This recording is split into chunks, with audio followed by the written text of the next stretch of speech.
Welcome to the Expanding Worlds podcast. I'm your host, Deborah Caldo. And welcome to the final episode of the series on planning the journey. Over this series, I've talked about each of the 4 areas the podcast focuses on: daily living, relationships, purpose, and financial, which we also call the Red Giraffe Route Map. In this episode, I want to bring these all together and talk about building a plan for each of these as part of the life plan that we put together for our children, for when we're no longer able to support them. Each of these lines cross over and they're interdependent. Daily living helps when it comes to purpose, and relationships develop because of purpose, and financial makes daily living easier. So if you look at each of these lines, one is not more important than the other, and your child may be ready for one line more than they are for another. However, it will be you that works with them to decide the priorities and which stops to start with on any one of these lines.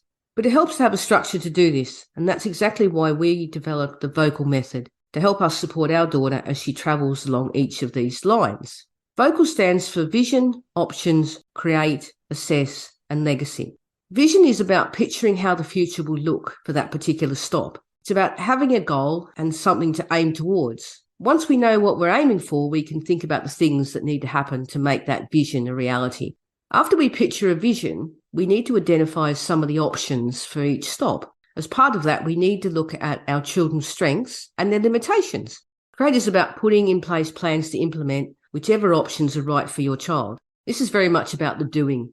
And after action has been taken and time has passed by, then we can assess the plan. What's working well, what isn't, what needs to be adapted, what needs to be changed. Legacy is often narrowly defined as the money or assets that we leave behind. But here it's much more than that. It's about you knowing that you've helped them develop skills they will have for life. Your legacy is also how they see themselves. So using this method, it's possible to work on individual stops on each line. And I've picked a stop on each line, and I'll apply vocal to these, using my daughter to illustrate how it could all work. So let's start with daily living. The daily living line is, from my experience, the line that always has the most immediate impact, not only on my daughter's life, but actually on our family life as well. And one of the stops on here is cooking. Now, in reality, this stop was broken down into lots of smaller stops, like making her own lunch, getting her own breakfast, including her favourite bacon roll on Sundays. But as she's gotten older, we've started to move towards her cooking more complete meals, focusing on meals that we hope she'll cook when she one day lives away from us. So starting with vision, the vision is that she will be able to cook a selection of healthy, balanced meals and finds it easy to do this. One meal that fits this criteria is fresh fish and vegetables. So the vision is that she can make this dish alone without any support. So when it came to options, the focus here was on the way the meal could be prepared. My daughter has issues with upper body strength, so she's always struggled with pots filled with hot water. So the options for cooking vegetables couldn't be boiling, but it could be microwave. She has some knife skills, but for ease and speed, frozen vegetables are a better option. She isn't great at staying focused for long periods, so frying a piece of fish could have resulted in very overcooked fish. So using an air fryer was a better option. What she is very good at is setting timers and following them. So both the microwave and air fryer play to her strengths. So when it comes to create, to support her to make this meal, we use the scaffolding approach. And scaffolding is a great approach to use, especially with something like cooking. But it also works on many other of the daily living stops, like laundry and travel. When used for cooking, it's better to start with some simple stuff, so making a sandwich can be scaffolded easily, especially if you keep to one filling to stop them feeling any sense of overwhelm. The key is to break things down into small steps, as these then seem easy to achieve. And scaffolding is all about showing the steps and modelling everything. I've learned it's better to show absolutely every single step, no matter how small, because by doing that, my daughter feels a quicker sense of accomplishment as she masters a particular step very quickly. And on those occasions when she wasn't in the mood to listen, I've resorted to the occasional YouTube video to reinforce a point. The key to scaffolding is always to gradually reduce support, leaving them to do more of the process themselves. As she's developed her skills, I've also encouraged her to add her own personal touches. She now covers the fish in hoisin sauce before putting it in the air fryer. The first time she made this meal, which I'd already broken down into small steps, I did everything with her standing beside me. The second time she started the microwave and the air fryer. And we built up over time until she did each step herself, and then I was able to step back. We're now at the point where it's one of those meals she makes for the family each week, and we've adapted the recipe for our family as well as for one person. So she's able to do it for us, and also if she needed to do it for herself. So the next part is assess. And when it came to assessing, the one issue that seemed to arise was that she had a problem with getting the dish out of the microwave. It was just too hot for her to handle. So it was a case of simply finding a better container with better handles that suited her needs and made it easy for her to remove the dish from the microwave. And finally, legacy. In terms of legacy, well, she's very proud of her fish cooking skills, and I'm happy that she has those skills to make herself at least one healthy meal a week.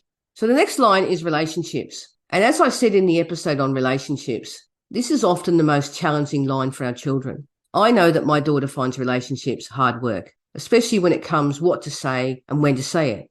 And I also know that often our children tell us that they don't want or need friends. But I think the question we need to ask is that because they don't really want friends, or is it because they don't want the stress and worry that they feel when they try to manage these relationships? I've learned over time that it's the latter for my daughter. But one of the biggest issues that our children face is social isolation. So friends in particular has always been something we saw as an important stop for her on the relationships line. So starting with vision, for my daughter, when it came to the friend stop, the vision was that she would meet a friend at least once a month to either go for a coffee with or to go shopping with. But this stop also needed to be broken down into smaller stops, starting with how to speak to or to text friends. So the vision here was that she would be able to arrange to meet up, usually via text. And then when she did meet them, she'd have a conversation with them and find out a little bit about them. When it came to options, in terms of options, given her inexperience of friendships, these interactions were during the day and the meeting places were places that she was familiar with. There was also an expectation that these interactions would be fairly short, sometimes less than 30 minutes. So moving on to the create part, the focus here was on providing her with the skills that she needed to develop and manage friendships. Friendships are based on reciprocity, and that's a skill that it's taken my daughter time to master. The two tools we used to aid her with this were social scripts and social stories. Social scripts provide a framework for how to behave and respond in a specific social situation and help our children understand what's expected of them. It takes some time to learn this, but hopefully they do get to that point where it becomes automatic. And obviously social interactions are dynamic and can vary so much, but at the very least, this gives our children a toolkit to refer back to. And of course, it's essential to tailor how these are used to every person's individual needs and abilities. The basic social script our daughter has when she meets a friend is to greet them and ask how they are. Then when they've responded, to ask what they've been doing. In conjunction with this, we've used social stories, particularly when it comes to showing those non-verbal communication skills, because it's often easier to use pictures to reinforce what we're trying to say. We have a variety of social stories we use for our daughter. And as always, it's about finding what works for your child. One social story we use for our daughter around friendships went like this. Two people smiling at each other with text above it that says, when you meet your friends, put on a friendly smile. Smiling makes you look like you're pleased to see them and makes them feel happy. Then we use an image which showed someone listening as the other person is talking with text that said, when someone is talking, give them your full attention. Don't get distracted because that could make them feel bad. Then it's a good idea to always finish a social story with some positive words to reinforce everything. And in this case, we had, making friends takes time and effort, but the rewards are worth it. Remember to be yourself and to be kind. So moving to assess, when it came to assessing the conversations my daughter was having with her friends, I did this by asking her how her friend was and what they'd been doing. Early on, she really couldn't answer this because it was obvious the script had pretty much stopped with, how are you? But after a few meetings with one particular friend, it had moved on, but it also became obvious that she didn't know a lot about them. So what we realized then was we needed to assess the script because the script she was using needed to be developed and added to. Otherwise, it was limiting her to saying the same thing each time. The solution for my daughter, and one that she came up with herself, is that she uses her phone notes app to aid conversations by making notes after she leaves the person about what was said. So things like where they work or what they're doing next weekend, that can help her when it comes to that next meeting and the next conversation. So she's developing the skills to move each of her conversations forward rather than getting stuck with that same script. And of course, when it comes to legacy, the legacy here is that my daughter is starting to enjoy these social interactions. She feels happier in herself having friends. And for me, it's that peace of mind that she isn't lonely, that she isn't socially isolated. So the next line is purpose. And if you're a regular listener, you'll know how important I think purpose is. and how much of a fan of supported internships I am, because my daughter is on one and from this will shortly be moving to paid work. But I'm not going to talk about the supported internship stop. But if you would like an insight into how these have been part of my daughter's plan, then check out the article In Support of Supported Internships on the expandingworlds.com website. Instead, I want to talk about the work experience stop on the purpose line. This is something my daughter did, but it was always as part of her educational placement. Looking back, I realised this is one area where I should have had a better plan, because the impact it had once she had these work experience placements was incredible. So starting with vision, the vision for work experience should have been to find one, because that really is what you need to do.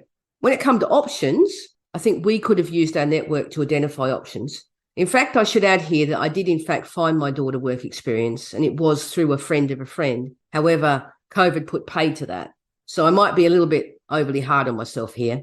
Anyway, when it comes to options, the type of roles that she would have been suited to would have set the parameters for who we approach. She needs time to process information, so a fast-paced, demanding role where she was meeting lots of new people all the time wouldn't have been a good option. However, looking back with hindsight, I wonder if I would have ever considered a front customer-facing role as an option, because this is exactly the role she is now about to take on in her next stop of paid work. In some ways, the best way we might have looked at this stop when it came to options was to break it down into different job types and make sure that she actually had a broad knowledge. And that's in fact what her supported internship provider actually did before she went on to her supported internship. So moving on to Create, when it came to Create, our experience of the work experience placements that she's been on is that it's been a lot more about attitude and self-belief than it has been about skills. Over time, she's developed this attitude that she always needs to get to work earlier on time. In fact, she likes to get to work earlier because it makes her feel calmer and more in control. She's clearly found some of the roles she's had challenging, but with strategies like her 3-point scale, she can let her supervisor know when it's getting all a bit too much. So our main role during her placements was often one of reassurance and reminding her of her undoubted awesomeness. So when we talk about assess at this stop, it's often going to be the role of the work experience provider to assess how that is all going. So it's really important to have that communication between you and them early on. Because her work experience was organised by her education provider, our role was minimal. But there's no doubt the assessment they made of each of her work experience placements led them directly to offering her a supported internship at a hotel in a front of house role. And finally, when it comes to legacy, well, the legacy for any stop on purpose is easy. It's about their feelings about themselves. My daughter's confidence, self-belief, and how she sees herself has changed since she's had work experience. And that's enough legacy for me, to be honest. So on to the last line, financial. As I said previously, this is the one line that often worries parents most. Long term, this is the one that needs managing the most because it'll be the one that has the most impact if it's not sorted out before we leave them. And it's also the line where we play the biggest role because for the most part, we will be the ones working out how to pass each stop. But there are stops on here that our children will need us to support them through. One of the issues to address early is control. But even if you decide to use a guardianship, there can be value in addressing some of the other stops. My daughter understands what money is for. It's for spending. But past that, I'm not so sure. So one of her stops on the financial line is tracking spending. So the vision for this stop is that she tracks her day-to-day spending at the end of each week and then at the end of each month. Long-term, the vision here is that she develops an understanding that expenses cannot be more than income. Of course, another stop on this line will be delayed gratification, but I think that's probably an episode in itself. So when it came to options, my daughter has been using a computer for many years. So she's relatively comfortable with things like spreadsheets. So that was the option that we went with because she felt comfortable with that method and she was going to find it easy to use. She also has separate bank accounts for her daily spending. So for things like going to the cafe to meet friends, another account for monthly items like her phone. And each of these accounts offers their own tracking system via their app. But because they're separate and the expense categories can vary across different banks, this option would have been far too complicated for her to manage. So the option we chose was a simple Google sheet with limited categories. Obviously, over time, as her life expands without us, the categories will expand as well. And in the future, there will probably be an app developed that brings these individual accounts together. So there's a lot less for her to do in terms of filling in a spreadsheet. And then that will become a better option. So when it came to Create, the Create side of things for her has all been about a routine. It's all been about building a habit. Her accounts are always done on a Sunday and take, for the most part, only 5 minutes for her to look at her bank apps and fill in the spreadsheet. The end of month accounts take a bit longer, but over time she's becoming more proficient at doing it and finding it a lot easier.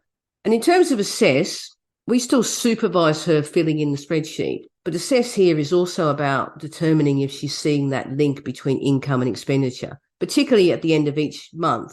We can see progress, but it is gradual. So when it comes to legacy, I suspect good money management is a skill that everyone would love to leave their children.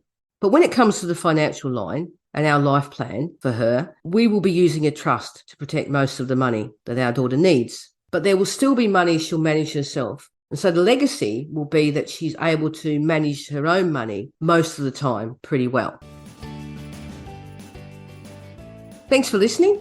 I hope my insights into how I've used the route map and vocal with my daughter has given you some ideas. But however you plan out your child's future life, it will take time and patience. But the rewards, not only for them in terms of dignity, self-confidence and feeling valued, but for you with peace of mind, are incalculable. I'll be back in a few weeks with a new series on technology and how that will enable us to support our children to live the lives they want. If you enjoyed this episode, then please do share it with others. And of course, if you can leave a review wherever you listen to the podcast, that would be amazing. If you have any feedback, I'd love to hear from you. Get in touch, Deborah@expandingworlds.com, and you can message me online. You can find me on Instagram @DeborahCaldo.